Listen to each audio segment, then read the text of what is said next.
What? Subscribe. Subscribe. We'll highlight all that. Don't you I'm worry. just But of saying, course, you gotta remind people. You want to get Subscribe right now. subscribe. subscribe. Of course. Philadelphia, baby, you're gonna love it. Best sports fans in the world. Actually, the worst, but that's what makes them the best. Hello, welcome into the Get in the Hole podcast. Stephen McAvoy joined me with Ben Pirro back on the mic for another great week. Ben, before we even get into anything, I want to just highlight your successes over the last few days and what your opinion is on the last golf course that you just played. For those of you living under a rock and who don't follow Ben on all of the trackers that are available for events out in New England, Ben's been lighting up the golf course. Ben, talk to us all about how you did. Yeah, so first of all, it's great to be back. You guys did a fantastic job last week. Thank you, beautiful. Even though you said that Lil Wayne is not the best rapper of all time, I think, I agree with KB. It kind of comes down to the different generations. Whatever.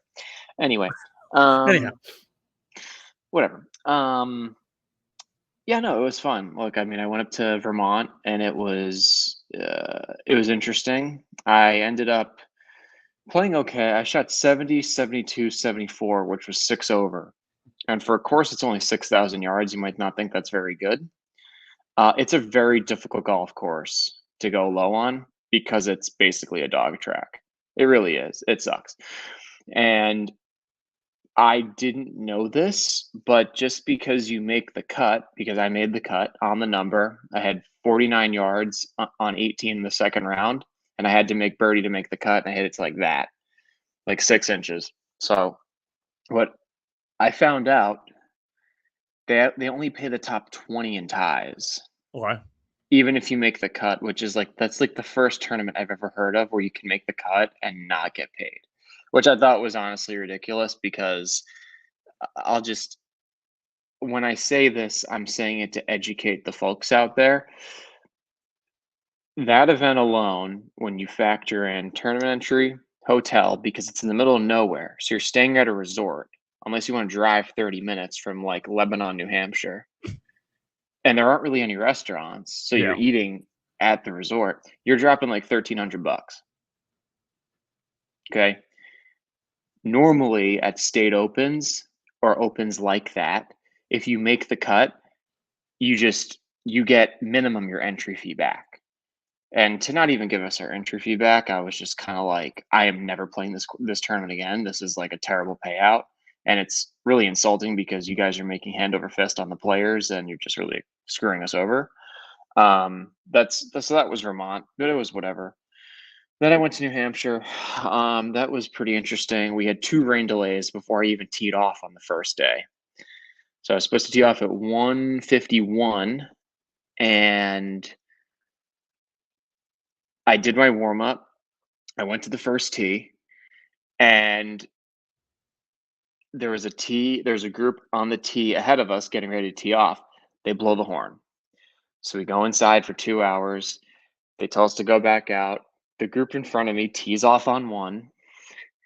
Horn. They blow the horn again. So we go back in. And meanwhile, like they gave us a 15-minute warm up. That's like not a sufficient amount of time. Yeah. At all. So I didn't even hit balls. At 6 o'clock, they're like, you guys are gonna go out and play again. And so I haven't hit balls. And they didn't even tell us if we could warm up the second time. So like I didn't hit any balls. I just went to the first tee. I was 5 over through 8, called it because of dark. I ended up going back out the next day, shot 80. Then I had to basically turn around and play again. They didn't even really give us any time. We had like 15 minutes between rounds. It was ridiculous. And then I shot 70, so I missed the cut there, which was, it was nice to get some positive momentum for sure. But I was just like, look, like the weather delay definitely has something to do with it. But I also just didn't hit it very well at all. And then I went to the Western Mass Open, and it was like really just like it's a one dayer. And really the only reason I played it was because I I wanted to play in the Maine Open. I emailed them last year about it because some of these opens you can play as a non-resident. Like New York, you have to be a resident, but Massachusetts, you don't. So just like now, Connecticut, it used to be residents only. Now they've opened it to everyone. So it really just depends on the state. And so they told me last year, they were like, you can't play because you're not from Maine. And it used to be a true open, but we've made it resident only for because of COVID. And I'm like, well, COVID was like 3 years ago, but whatever. So I just assumed that's how it was. I found out later on back in May that it was actually a true open again. And I was like, well, I've already signed up for the Western Mass Open because the day the Western Mass Open is the first round of Maine. And I was like, I'm just going to play Western Mass. And so I go there.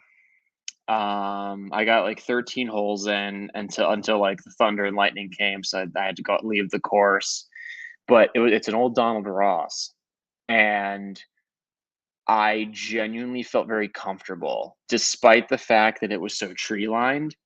You still had plenty of room off the tee. It was more visually intimidating than anything, but the greens were perfect. I mean, you want to talk about like just perfect greens, like just rolling at an 11, super smooth. Like that's exactly what they were. And I ended up shooting 68, which is 3 under. And for reference, last year, 70 won it. It's a hard golf course to go low on, mainly because the greens are so sloped from back to front that it's really hard if you're putting from pin high because you have so much break. And so really like the game, so it's hard to make putts on them because you can get so much break. So really my game plan was to either be above or below the hole. Even if I was above the hole, it would be a fast putt, but at least to be relatively straight going down the hill. And unfortunately, I had 2-3 putts and I missed a short one after a pretty good chip. And I shot 68. I was like, I should be good. And I didn't even know this. I signed my card and the guy's like, yeah, so you're gonna have to stick around for potential playoff. And I'm like, okay, cool. So I'm sticking around for I basically sat there for 4 hours. I ate lunch and I bought a shirt and a towel because I got a sick shirt though, dude. I got a sick shirt. And then I just kind of waited around, and then all of a sudden these guys were kind of making moves in the afternoon, and then I was tied for the lead, and I was like, okay, I gotta it's an hour and a half out until they probably finish. I gotta go start warming up. So I'm warming up again. Just so you know, someone did tell me that I was jacked while I was warming up. Pretty cool moment. Anyway.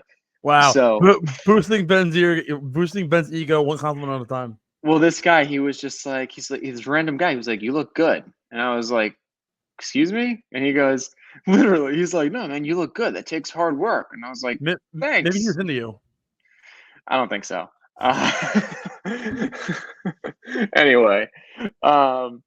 And so I'm getting ready to warm up, and basically at one point guys were at 3 under, they dropped to 2, and then all of a sudden a couple guys birdied some holes coming in, and we were in a 3-way playoff, and we had to play 18.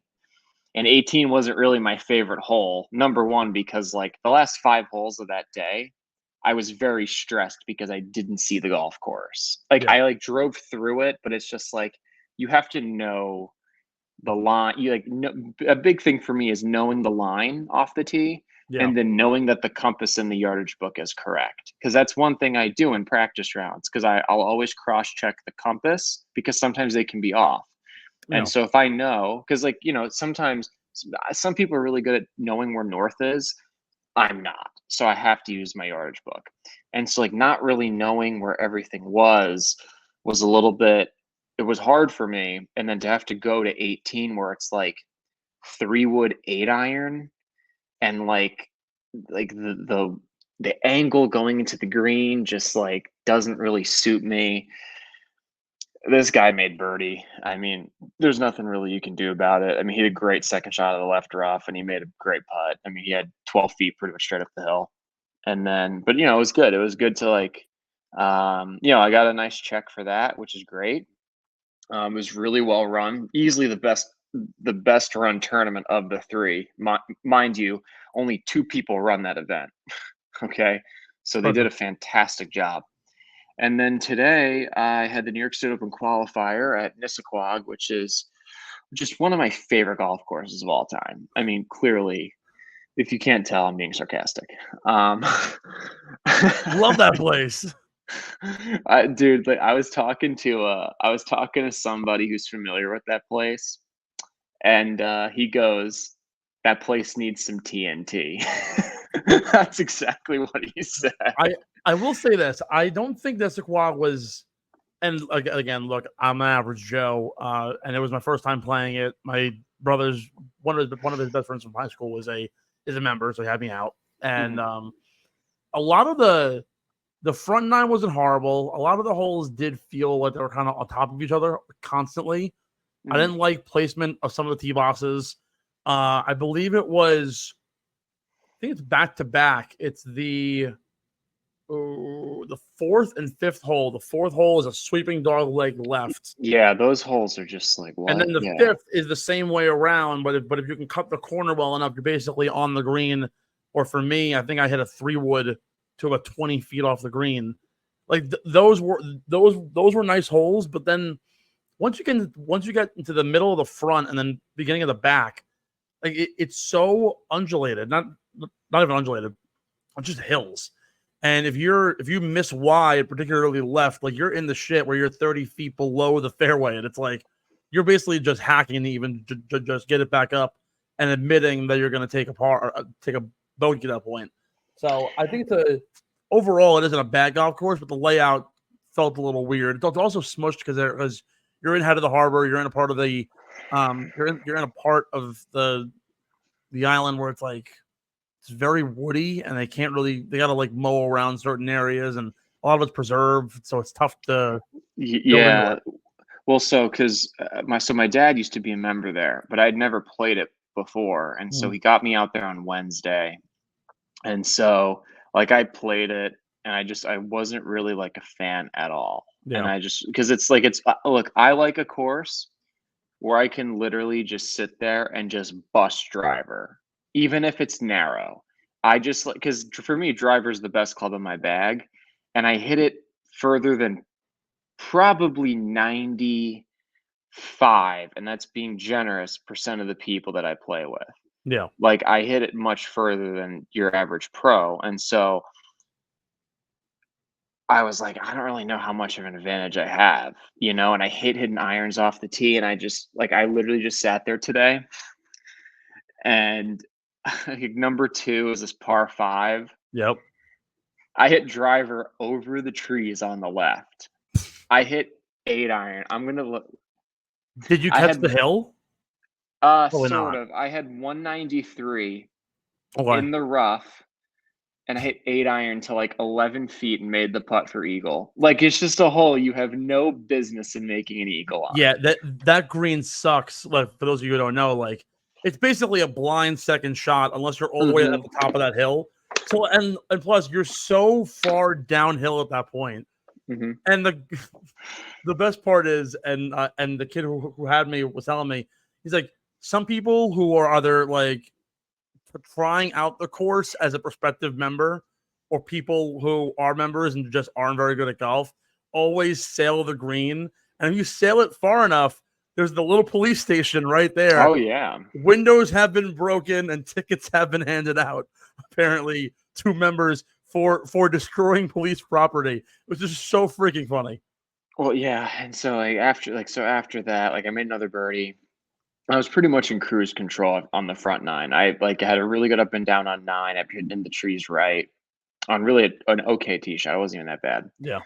And then I went bogey, bogey, bogey. And I was really hot after the 3rd bogey because the first bogey, I asked them, I said, are we doing lift, clean, and place? Because we've gotten a lot of rain and the course is already soft. And the guy was like, absolutely not. And so I'm like, okay. So the first bogey, I made the ball sitting down in the fairway above my feet. I hit it fat, just short of the green, didn't get it up and down. The next hole, I hit a pretty good tee shot in the par 3, but I left myself with like a 35-footer from the fringe that broke like 4 or 5 feet, basically 3-putted from the fringe. And then I get there on 13, and I absolutely just nut a driver. I mean, like probably close to 320 down the left side. I'm sitting there. I have 210 in. I'm like, I'm gonna just bust. I'm just gonna like bust the 7-iron, like wind down off the right, and like it was just left of the pin. We get up there, we can't find the ball. Oh, Turns out it plugged in the front bunker. It plugged. So the ball shoots over the green, and I made bogey after having 7-iron in my hand. And some people might be like, Ben, that's a long 7-iron. I thought the wind was more down off the right, but I think with the angle I was coming in, I was probably more across, and I choked down on the club halfway. If I just hit it, if I just not choked down on it, probably would have been like 15 feet. It's I'm not sure if anybody told you, but did you, when you played sevens, so 7 and 14 are right next to each other? Mm-hmm. I was told, so I'm playing, and on the 7th hole, while we're on 14, is one of the course pros. He had somebody out, and he turns to the guy, and I should have told you this. He goes, the pros play here that I prefer is to play 7 up the 14th fairway, because if you hit driver off the tee there, you can cut it up enough, you have like 80 yards basically, and you avoid the dog leg, even the minorness of it. But was there thoughts to? Oh yeah. Well, I saw that in the practice round, but I was just like, you know what? Like I said to my dad, I was like, I could take this down 14, and just like have more of a straight shot in. He was like, yeah, I mean, you probably could, but I was also afraid that there would be internal out of bounds, because some courses will do that for tournaments, and I just didn't want to do something stupid. I still had 9-iron in for what it's worth, so like. And then I bogeyed that hole, and then I tried to drive 15. I hit it a little left, and the lie was so bad I made bogey. And I was just like, I was 1 over, and I was just like, my stomach was just like up my throat at that point. Yeah. And I was like, because just so you know, for New York State, they have a last chance qualifier, and it's for anyone. It's it's so stupid. It's for anyone who didn't qualify or didn't try to qualify. You get a second chance. But if you don't compete in any of the initial qualifiers, you have to pay 2 entry fees. So basically, if you do the second chance qualifier, you end up paying $500 regardless. You literally will pay. I see it here. That's so stupid. It's so stupid. Like, and the reason why they did that was because one year we had a qualifier, and they literally I ended up finishing before the rain came. But a lot of the other guys, because a lot of them are country club assistant pros and head pros, they didn't finish. And it's like, well, like we can't go back because we have to work today. Like, give me a break. Like, you could come out at 8 a.m. and play until 10, like, and finish your round the next day. Like, let's be like, you're not fooling anyone, especially because like if you make it, it makes your club look good anyway.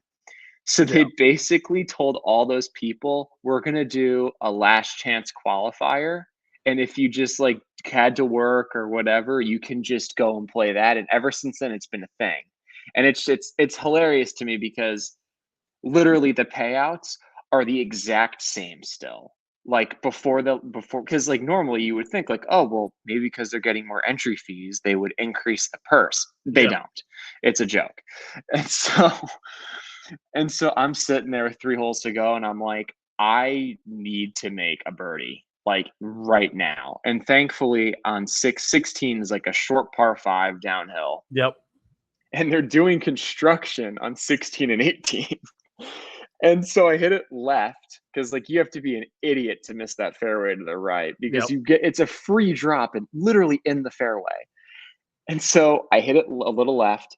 And just so people know, if you hit it in like ground under a pair, you have to still find your ball in order to take free relief. So there's a spotter up there who's a rules official. And I I saw a ball in like this like area where they're trying to like seed it with rye. And he basically started yelling at me, telling me that I can't walk in there. And I'm looking at him like, dude, I have to identify my ball. He's like, your ball's up there. And I'm like, and I see a ball up there. So I'm walking towards the ball and he starts yelling at me. And like, look, it took everything in my body just to not snap at this guy. And I was like, I didn't hear you. I take the free drop, literally get to drop it in the fairway. I had gap wedge in. I had like 139, hit it to like 30 something feet, 2-putted. All right, got some momentum. Then we get to the island green kind of hole. It's a good hole. Hit it. That's a good hole. I hit it to 30 feet, made that. I thought I hit it like 8 feet past, but they got so slow. It just like caught the low lip and went in. Mm-hmm. And then I parred 18 again. Like I hit it left off the tee on purpose because I got a free drop, dropped it in the fairway, wedged it from like 120 to 10 feet and 2-putted. And so I was in. So I finished tied for 4th. So all in all, that was 20 minutes. I've been playing pretty good golf as of late, and I'm happy with how I'm hitting it. I've been doing a little bit of the Anthony Kim, choking down on some irons and stuff. For those of you who don't know, AK, his thing was he would choke down so much on all of his clubs, even on like drivers.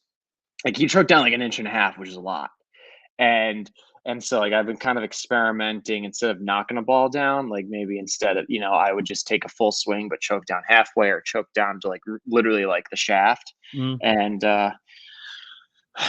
I've been mashing some. It's been working. It's been if you need a looper for the New York State Open, you know who to call. I knew you were going to say we'll that. Be right back. And for the full-on show, as we also chop down part of Ben's 21-minute rant from this bit. But hey, good talk. You're doing good. I'm proud of you.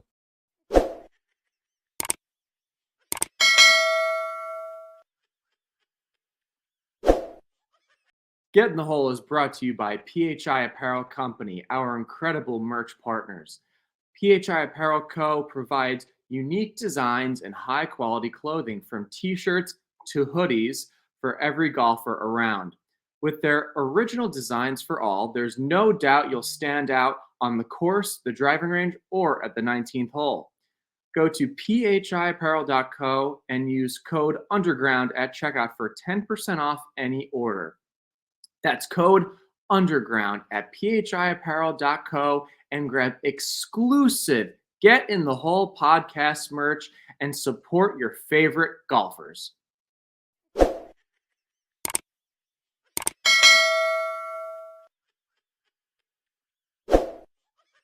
It's so fun getting to do shows with you because then when we get on a roll, I forget to do ad reads. So with that being said, let's get into the really good stuff. Welcome into the Get in the Hole podcast. Stephen McAvoy, Ben Pirro here, coming to you live from the Underground, part of the Underground Sports Philadelphia Podcast Network on Spotify, Apple Podcasts, YouTube, and wherever you can get a hold of our gorgeous faces, bringing you all the news, analysis, betting tips from across the golfing world, particularly in the PGA world this week as the John Deere Classic ignites one of the age-old best underrated events of the PGA Tour calendar.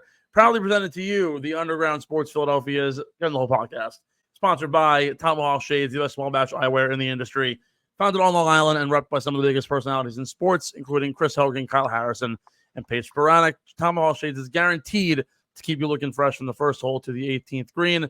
Head to TomahawkShades.com or download the Tomahawk Shades app on the App Store or Google Play Store and browse their selection of sunglasses, blue light plus glasses, and prescription lenses. And be sure to use code USP for 25% off your order at TomahawkShades.com or the Tomahawk Shades app. Ben, we kick off the show this week following your tremendous run out in New England with somebody else who made a tremendous run this week, but out in the Midwest. Cameron Davis strikes lightning in a bottle for the second time in his career. 2 career victories on the PGA Tour, 2 wins in the city of Detroit.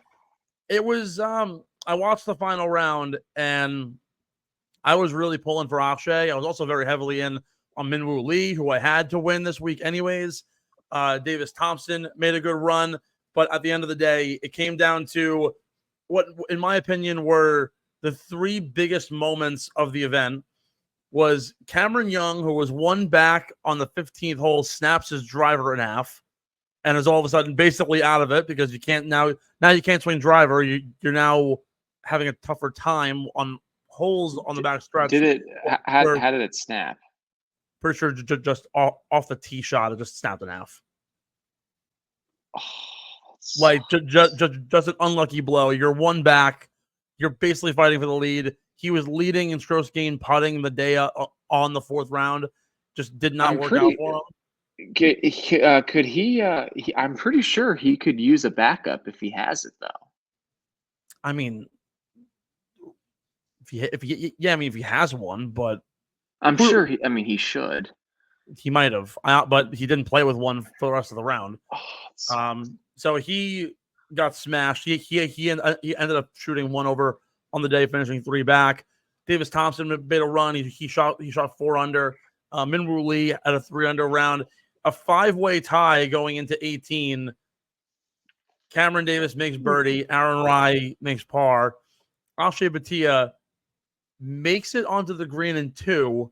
A chance to both birdie, take the lead, par, force a playoff, or bogey, lose the event. And the only 3-putt he's had the entire week came on the 72nd hole, and Akshay bogeys himself out. After the round, he said, "It happens. I'm human. It sucks that it does happen, but you know what? We learn. We live and we learn from it."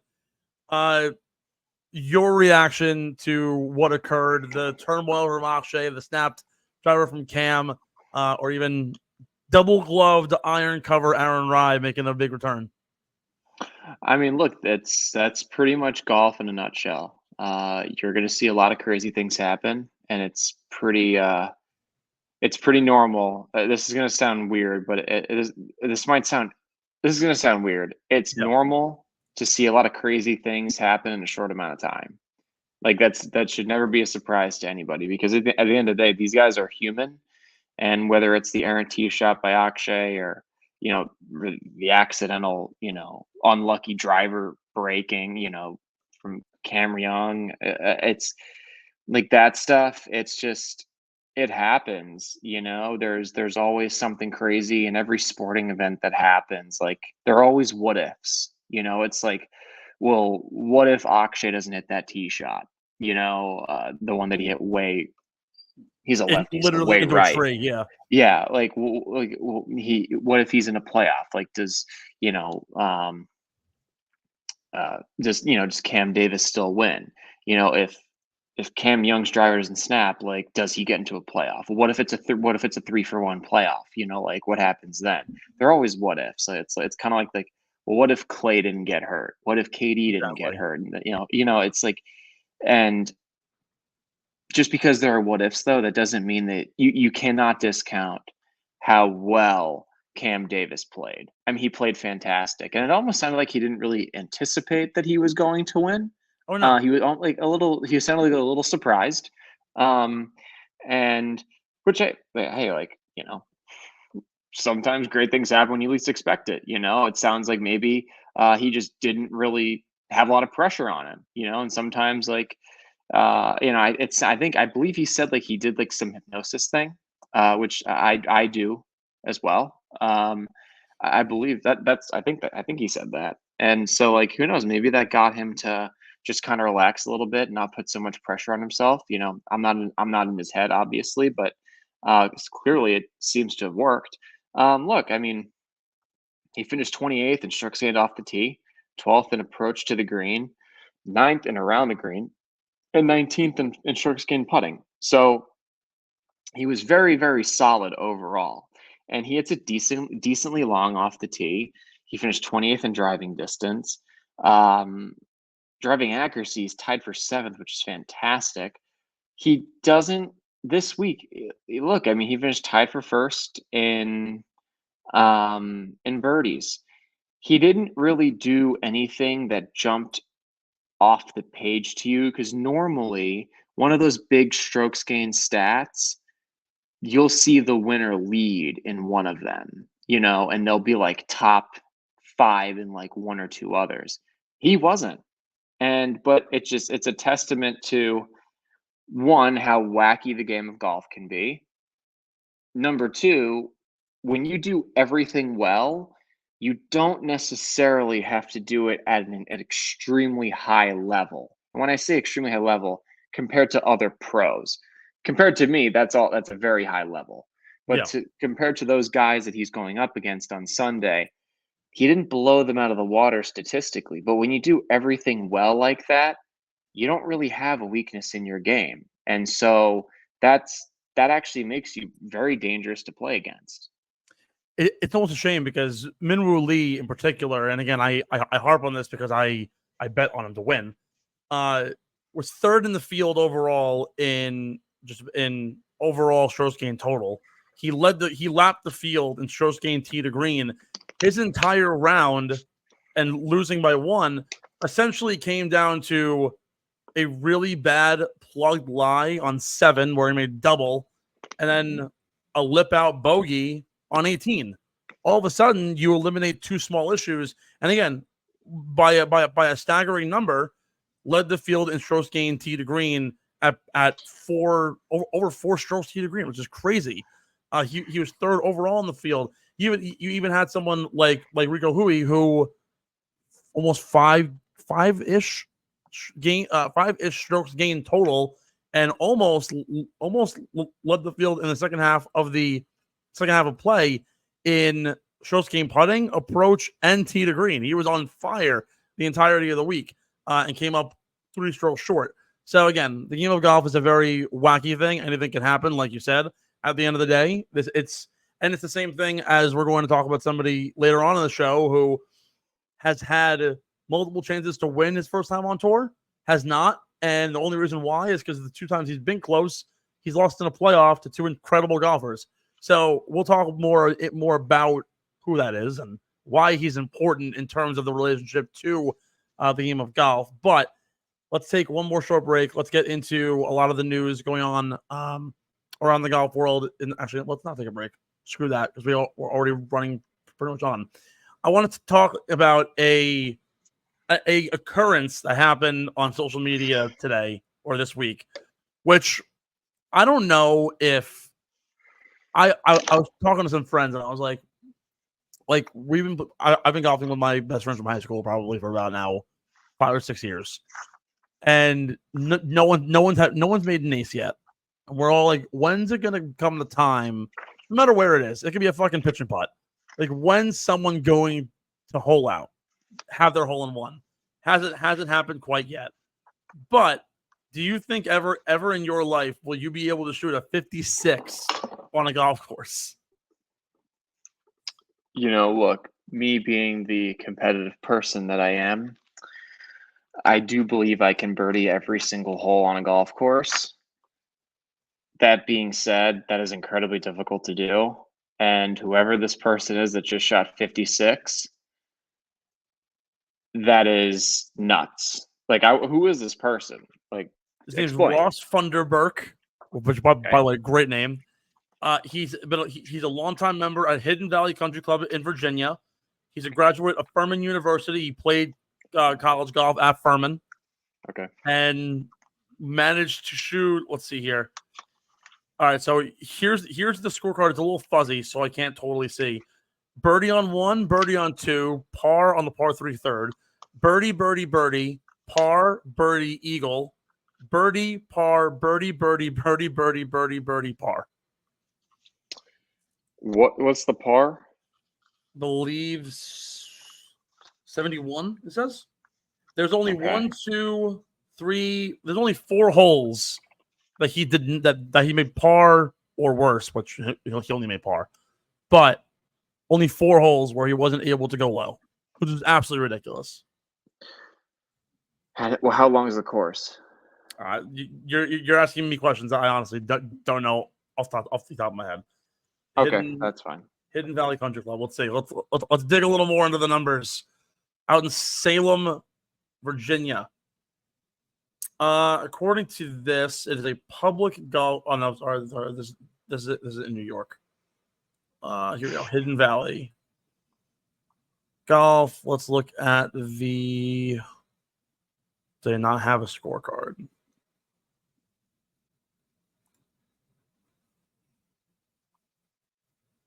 I mean, it looks beautiful. If that helps. Yeah, that helps a ton. No, I do not have a ton of information, unfortunately, on this golf course, but I will continue to look at for it and let you That's know. fine.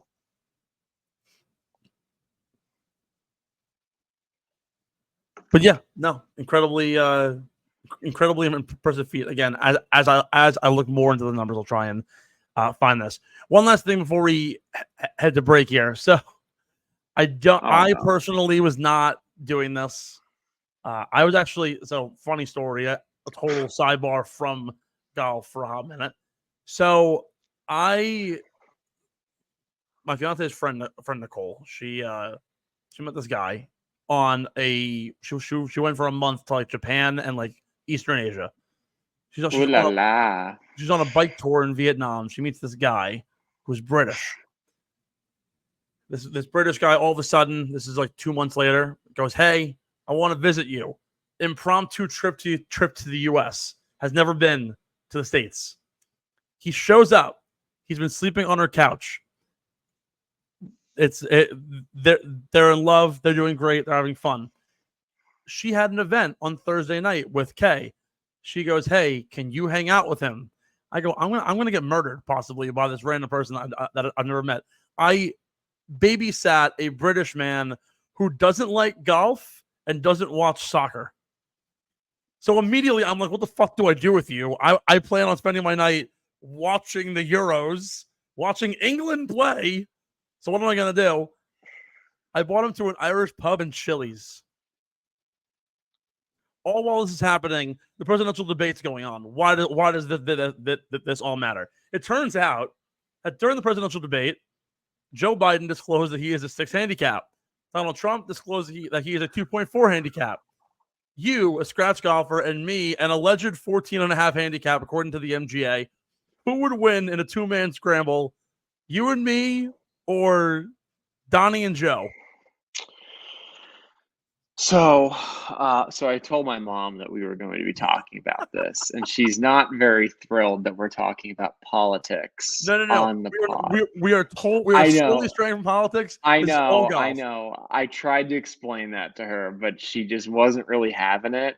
Sorry, Mom. Regardless, at the end of the day, it's number one. Joe Biden was a 6 when he was vice president. Okay, so pretty long ago. That's a long time ago in the grand scheme. That's a long time in golf years. That's a long time. Yeah. And then, so he's definitely high. Now he's got to be a lot higher now for sure. Especially, I mean. By the way, I'm just saying the fact that he got himself down to a 6 while he was vice president makes me wonder, like, what were you actually doing anyway? He was the vice president for a reason. He was focusing on the golf game. Barack was running the country. He was doing his thing. I'm not even going to comment further on that. But anyway, well, because weren't people at one point like criticizing President Obama, former President Obama, for playing too much golf? Like, wasn't that like a criticism? I'm pretty sure that's what I'm saying. Well, he got shit for that, and then also because we were in high school.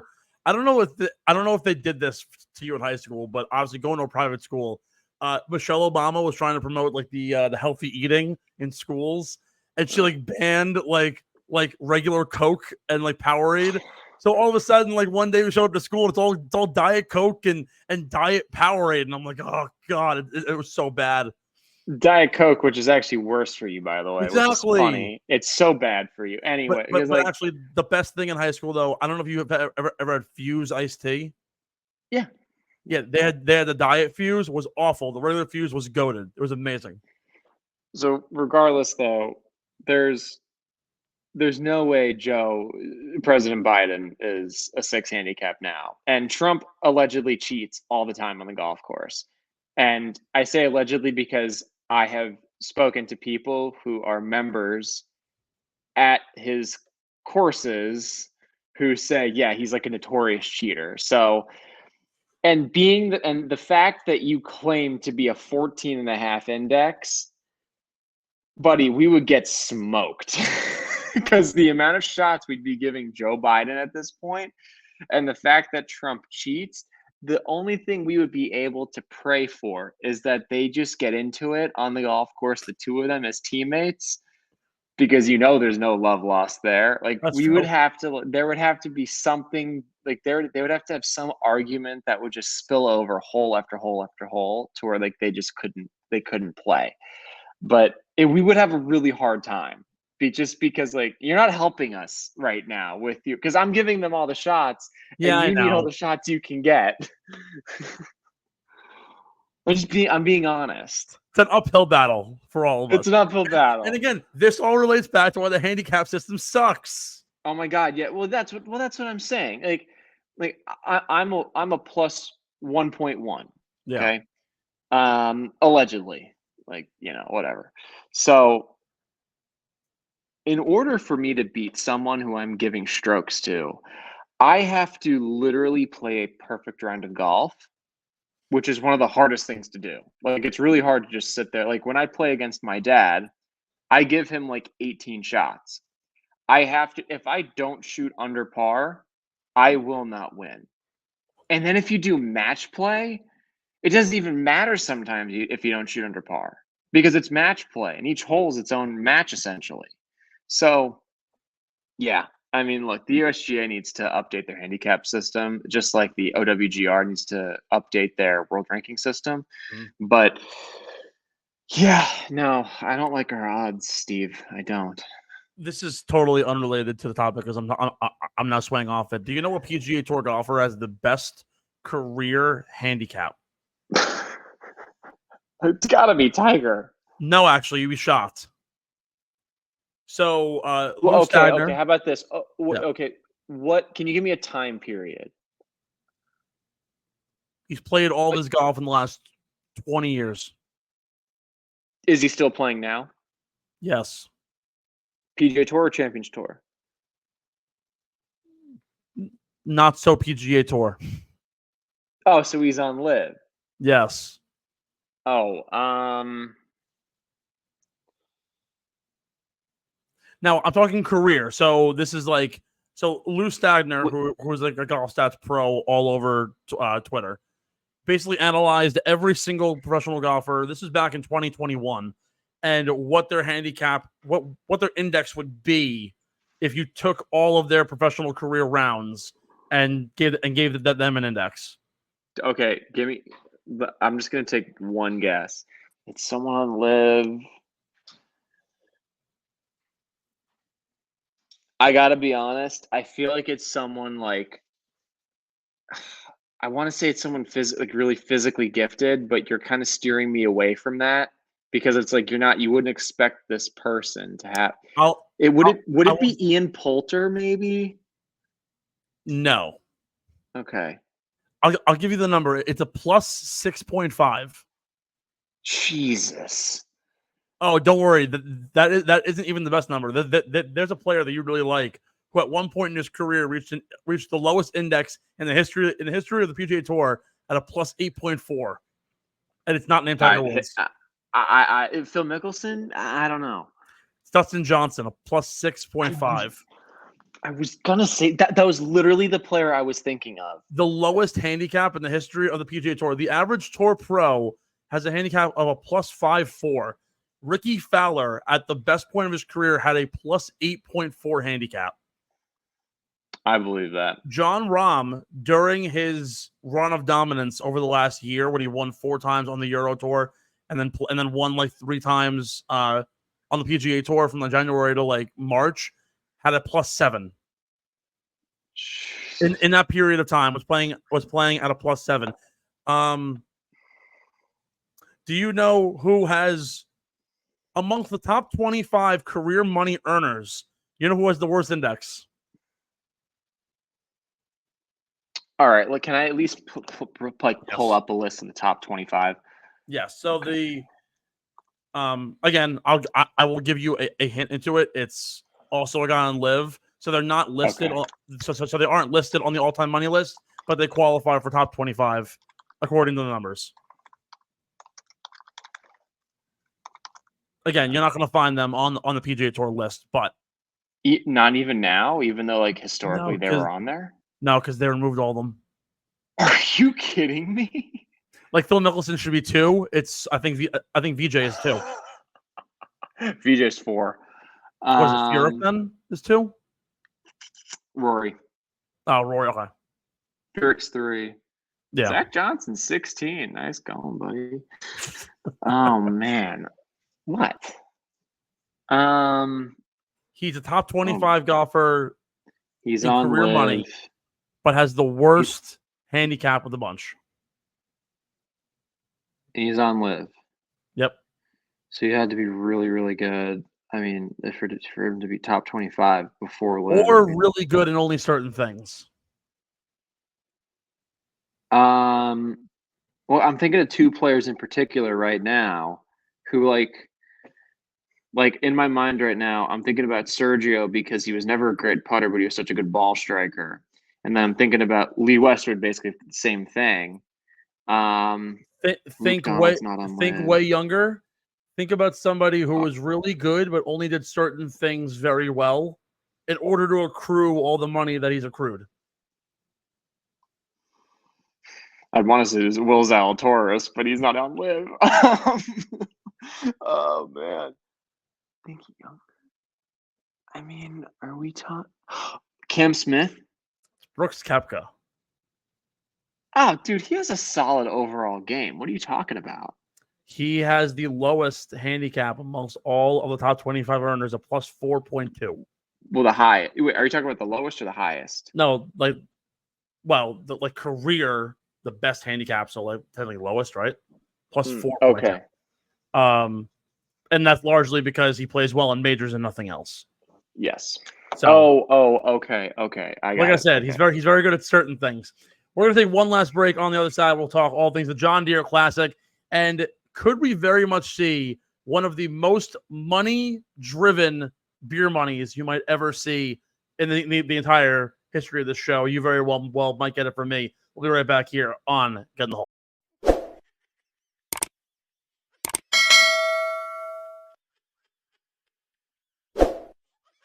Hey everyone, it's KB, and I am beyond excited to bring you this breaking news about a new project here at Underground Sports Philadelphia.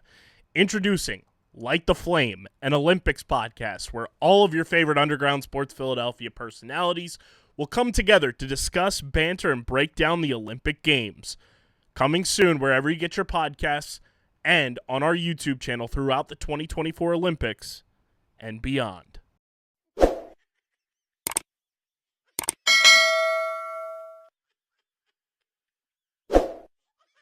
Welcome back in to Get in the Hole here, Stephen Ben. Who better to kick off the talk all on the John Deere Classic and conservation and the environment than our friends over at Acorn Hills, bringing you stylish apparel for on and off the course, all using biodegradable packaging and plantable clothing tags. Brand new line for the 4th of July just went up. They have their biannual closeout sale. Check them out, acornhillsco.com. Use code GITH for 15% off your next order. Change clothing through conservation and look your best from the ground up. Let's get into the talks on the John Deere Classic, which we're at a point in the year where it's only the Open and then no one really cares about all the other events because we're past the signature event cycle. Everyone's looking forward to the playoffs. Everyone's to the Open. Next week, we're going across the pond for the Scottish Open.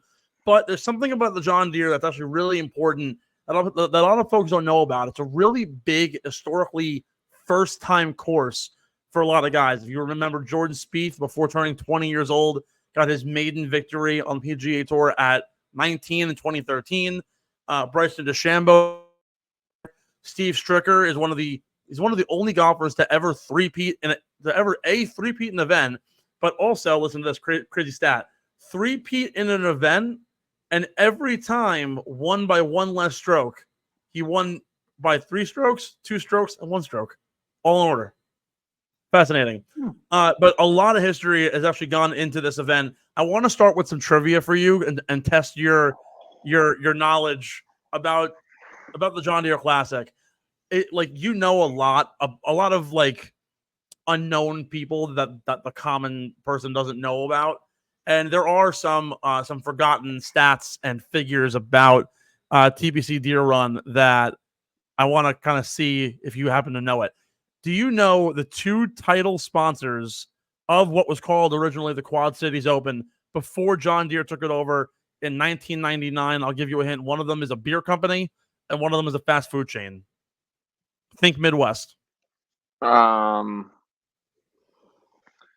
don't believe that Raising Cane's was around back then, so I'm not going to say that. No. Midwest. Don't tell me it's Skyline Chili. I've never heard of Skyline Chili, but that would be the it's Skyline Chili disgusting. Open. Sounds sick. Oh my god, it's awful. My old roommate Cody loved it. I used to drive him to Skyline. Oh, it's disgusting. It's very Midwest. Like a Midwest food chain. Actually, they're from North Carolina, but they have a big foothold in the Midwest. It's not Chick-fil-A. No. I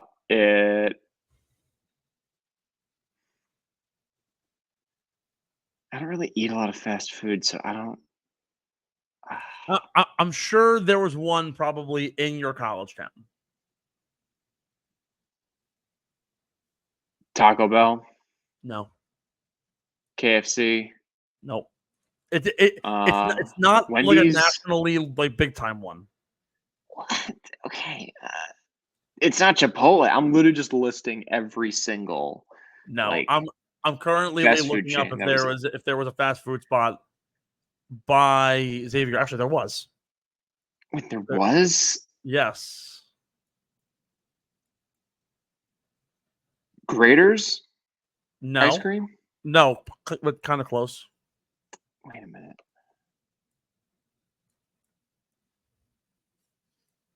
Again, like very Midwestern, very like not common in the Northeast at all. White Castle. No. It was Hardee's. Oh, It was the Hardee's Open. There was the Hardee's Open from 1986 to 1994. Prior to that, from 82 to 85, it was title sponsored by this Midwestern brewing company, who probably make one of the best light beers best cheap light beers in the market. Natty Light. Kidding. Totally kidding. It's disgusting. Nasty. Although I do think Kenwood Beer is better for the record, but that's very true. Bud Light. No, that again, think Miller Light. the Miller Brewing Company. Oh, okay. Title sponsor of this event. Actually, the only beer company to sponsor a PGA Tour event in its history. That is actually incredibly sad. That could be such a lucrative. PGA Tour is kind of missing the boat right now with that. Bro, you're telling me right now that Barbasol is out in Kentucky, that like Jack Daniels shouldn't be jumping up, gnawing at the bit to get on that? The Jack Daniels Open, dude. Or like how much sense would it make? It would make so much sense to have, like, hypothetically somewhere, the Grey Goose Open, dude. That just flows so well off the tongue. That's true. Like, come on. Hey, Quill Hollow is looking for a event soon. I'm pretty sure I mean, it's a goose, but I'm sure you can find some liquor or beer company that's got a quail as a bird or whatever. In 2006, this teenager became the first LPGA professional to play in a PGA Tour event since the 90s. Wait, 2006. Yes, as a teenager, before she was even on the LPGA, she was granted a exemption into the event and was the first LPGA pro. Actually, she was like just recently went pro once she got the exemption. Became the first LPGA pro to play in a PGA Tour event since the 90s. And that would have been the late 90s, correct? Like, the previous player was in the late 90s? Yeah. Because Michelle Wie she did it at the Sony Open in like the late 90s, correct? No. Wait, Now she played this event first. I Wait gave a it minute. away. Yeah, it was Michelle Wee. She as a wait, it teenager. was? Yeah, she played the John Deere first. Why did I think she played the Sony Open first? Well, what is now the Sony Open? No, Are we I'm sure about this? fairly certain. I gotta fact check that. I don't know, man.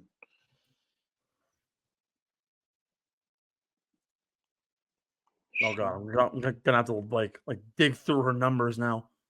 Well, I'm just Yeah, gonna and search. yeah, in 2006, before attending Stanford University, she played the John Deere Classic. Wait, but wait a minute. Was she on the LPGA at the time? Yeah. So as a pro, yeah, all right, yeah. So she played the Sony Open as an amateur. Oh, see, that's where I got confused. Yeah, Okay, there you okay. go. So I was making sense with what I was saying. Okay. You were on point. This is the last thing that I'm going to ask, and it's a very, very, very random one. Only two So bad players tonight. in the history of the John Deere Classic have won the event 3 times. One of them is Steve Stricker. Can you name the other player? He won the event in 1979, 1991, and 1995. 79, 91, 95, right? If you somehow get this, I will give you $100. But you won't give me $100 for a lesson. Let me see. Okay. When did he stop playing on the PGA Tour? He ceased playing on the PGA Tour. So he joined the Champions Tour after turning 50 in May of 2003. He's won 5 times on the Champions Tour. He's currently 71 years old. Hale He has- Irwin. What? Hale Irwin? No. He's never won a major, and he was the 1991 PGA Tour Comeback Player of the Year, God. where he won the then 1990 and 1991 Hardy's Golf Classic. He beat Paul Azinger and Peter Jacobsen by 1 stroke at this event. Jerry Pate, maybe? Nope. I'll give you one more guess. Oh, this is so embarrassing. I'm usually so good at these. I will give you another hint. His first name is an abbreviation. So it's to like JD, for example. Okay.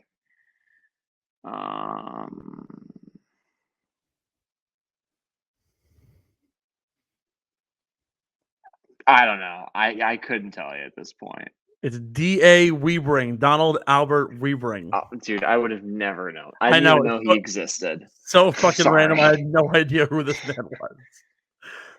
But yeah, no, he won this event when it was called the Ed McMahon Quad Cities Open, when it was the Hardy's Golf Classic, and one of the final years that it was renamed back to the Quad Cities Classic.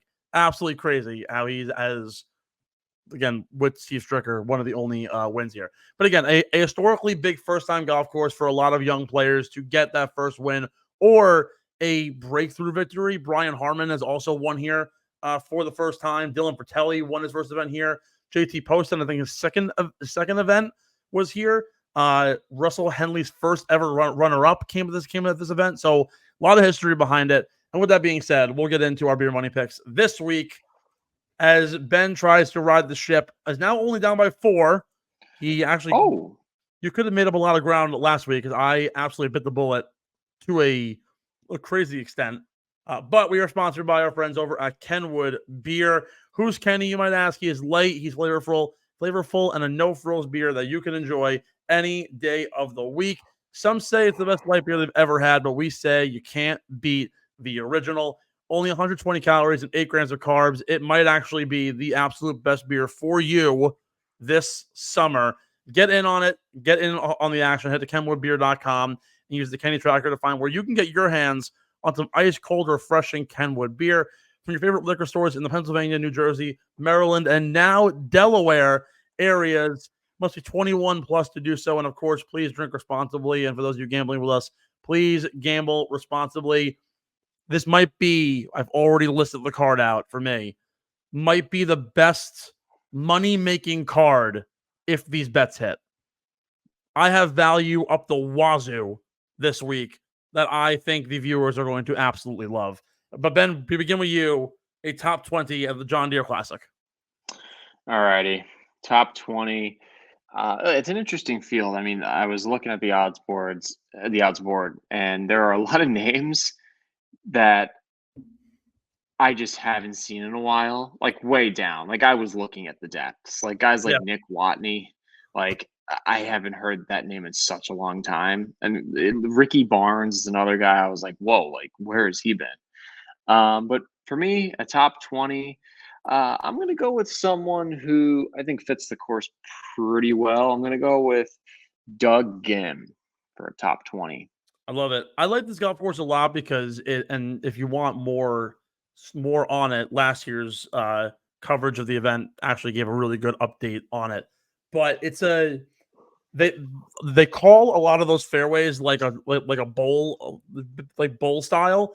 Like it's very hard to miss the fairway because the undulation within the fairway kind of keeps the ball within. Very gettable. It's a birdie fest kind of a contest. I don't think we've had a score, only maybe one score in the last 10 years where the winner has finished worse than 20 under par. For top 20, I'm going to start off with making his second career professional event on the PGA Tour.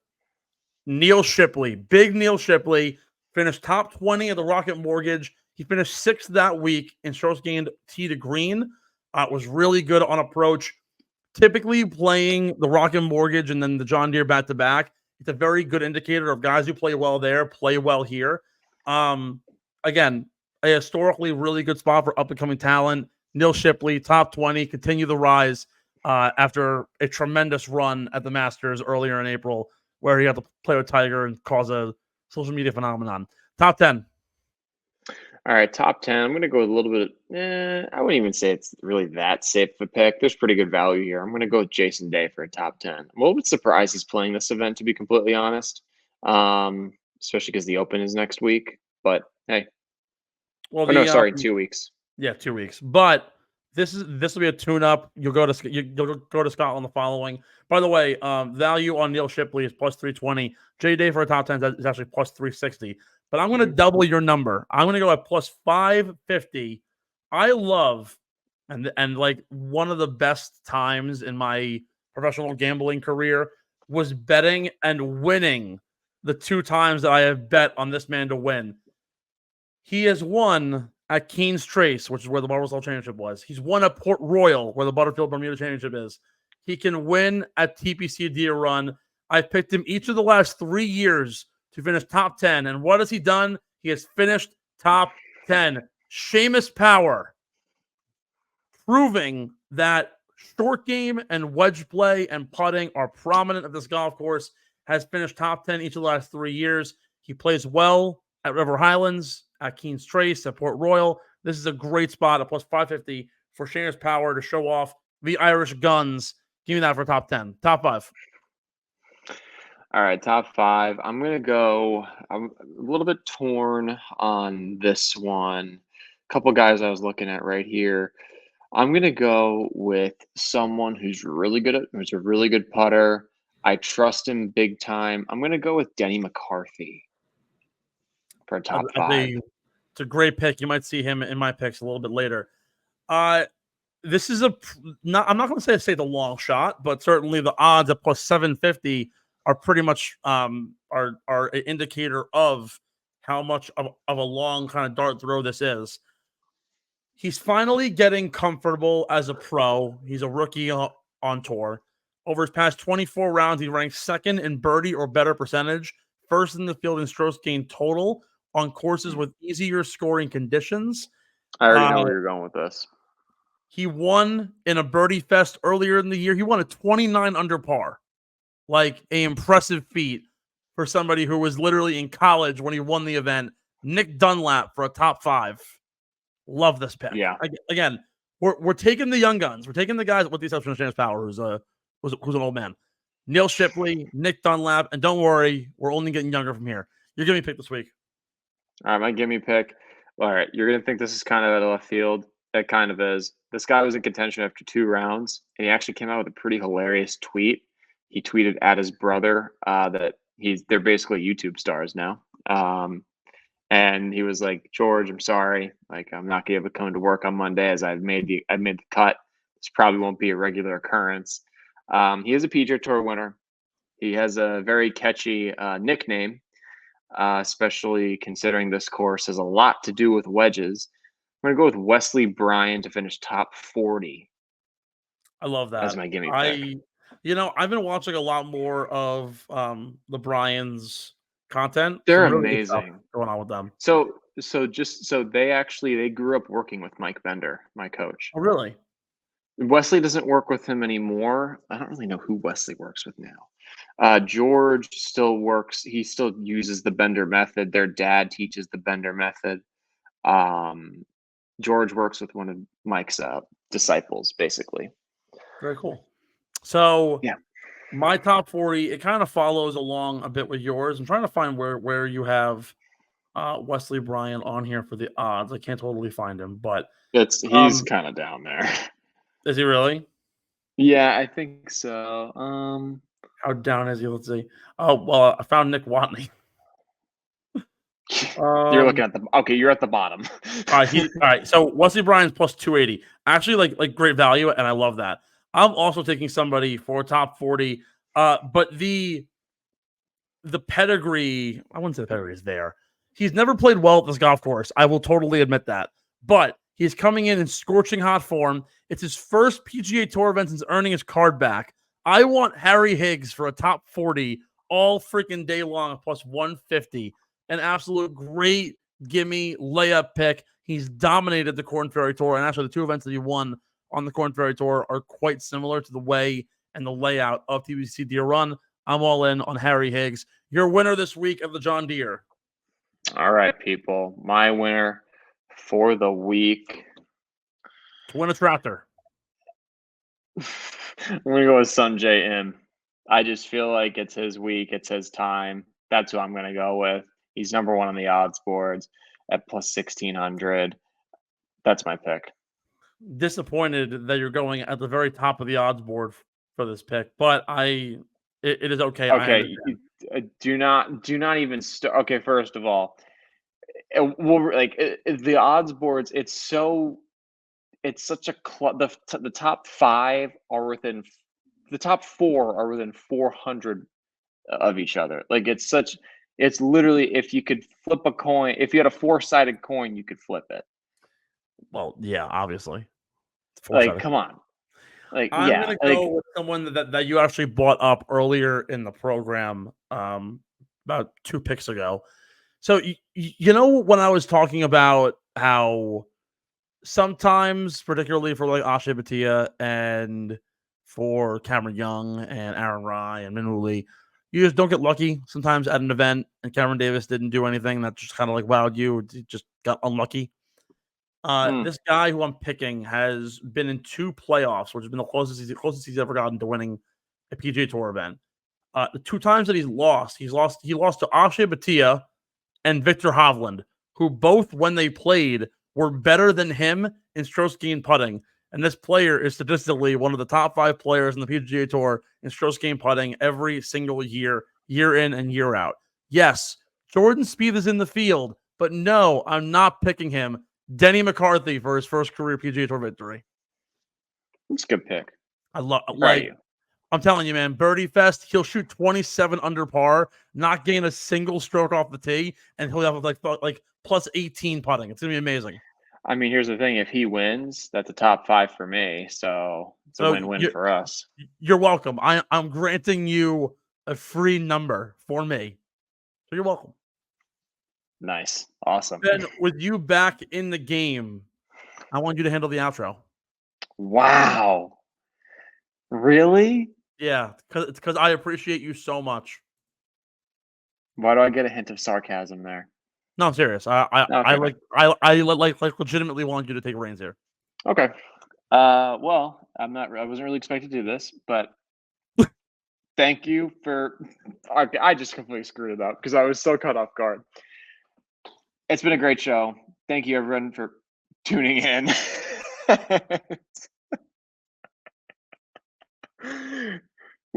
Okay. Could you come back in?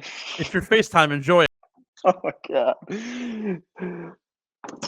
Thank you everybody for coming in and listening and watching the show. However you're listening and however you're watching, please remember to like, comment, share, subscribe. Please subscribe on our YouTube channel. We're on the road to 1,000 subscribers. If we can do that, we can monetize the content. That would really helps me out and Steven and Kyle out. Helps us all out. Please, let's kick the algorithm's ass. Okay. We're going to be posting a lot of stuff on social media, so feel free to give that a like and comment as well. Share it with your friends so we can spread the word of the best golf podcast on the market. I'm Ben Pirro. Steve disappeared. On behalf of the Get in the Hole podcast and Underground Sports, thank you so much for watching, and see you next week. Hell fucking yeah, Ben. Let's go. Thanks for listening to Get in the Hole, the official golf podcast of Underground Sports Philadelphia. Catch us every week wherever you get your favorite podcasts, and be sure to like and subscribe on Apple, Spotify, and YouTube. You can follow us on Twitter and Instagram at Get in the Hole Pod, and follow Underground Sports Philadelphia at Underground PHI. We'll see you next time. And remember, get in the hole!